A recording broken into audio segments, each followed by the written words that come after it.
आज खाना कस्तो मिठो भएको। घिउ पनि सिद्धिन लागेछ है मम्मी। घिउ सिद्धे ल्याउला नि छोरी, तिमी खाऊ न। अब ल्याउनु पर्दैन, भइहाल्यो। के भने होला, सुत्केरीले खान परेन त घिउ, खान परिहाल्यो नि।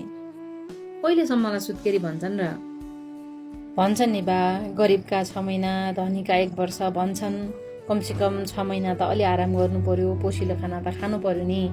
हाम्रा बेलाको जस्तो कुरो गरेर भएन। अचेल त सुत्केरी होइन, उठकेरी भन्न थालेका छन् नि। अझ पहिलो बच्चा सानो छ भने त झनै आराम नपाउने दोस्रो बच्चाको बेलामा त।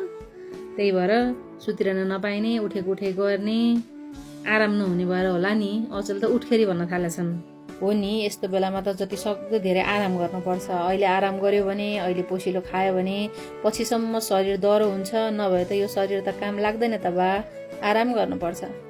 मैले पनि बिहान बच्चा पाएर बेलुका भैँसी दुको हो, त्यही भएर ज्यान अहिले कामै नलाग्ने भएको छ। अब अफिस जाने बेला हुन लाग्यो, अब घरमा बसिन्जेललाई सुत्केरी।